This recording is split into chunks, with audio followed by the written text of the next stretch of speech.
Hi, ഞാൻ ഇന്നൊരു കുറുക്കാണ് ഉണ്ടാക്കുന്നത്. അപ്പോൾ ഇത് ഞാൻ തന്നെ വീട്ടിലുണ്ടാക്കിയതാണ് ഈ പൗഡർ. അപ്പോൾ അതെങ്ങനെയാണെന്ന് പറഞ്ഞുതരാം. ആദ്യം പാല് തിളപ്പിക്കാൻ വെക്കുക. എൻ്റെ ഐസ് പാലായതുകൊണ്ടാണ് കേട്ടോ ഇങ്ങനെ ഇരിക്കുന്നത്. എന്നിട്ട് കുറച്ച് പാല് മാറ്റിയിട്ട് തണുത്ത പാല് മാറ്റി വെച്ചിട്ട് അതിനകത്തോട്ട് ഈ പൊടി മിക്സ് ചെയ്യുക. ഈ പൊടി നല്ലപോലെ കട്ടയൊന്ന് രണ്ട് മിക്സ് ചെയ്തിട്ട് പാല് തിളയ്ക്കുമ്പോഴത്തേനും നമ്മൾ ഈ കലക്കി വെച്ചേക്കുന്ന പൊടി അതിനകത്തോട്ട് ഒഴിച്ചു കൊടുക്കുക.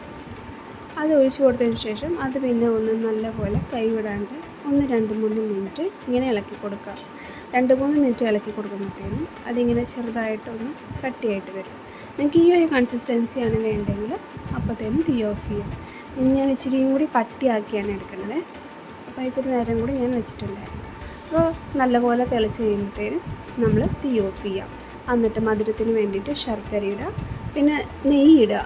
എൻ്റെ കയ്യിൽ നെയ്യില്ലാത്തതുകൊണ്ട് ഞാൻ ലാസ്റ്റ് കുറച്ച് ബട്ടറാണ് ഇട്ട് കൊടുക്കുക കേട്ടോ. ആ ബട്ടറും കൂടി ഇട്ടിട്ട് നല്ലപോലെ ഇത് മിക്സ് ചെയ്ത് കൊടുക്കുക. എന്നിട്ട് ഗ്ലാസ്സിലോട്ട് വെച്ചിട്ട് കുട്ടികൾക്ക് കൊടുക്കുക. കുഞ്ഞു പിള്ളേർ തൊട്ട് വലിയ ആൾക്കാർക്ക് വരെ കുടിക്കാവുന്നതാണ്.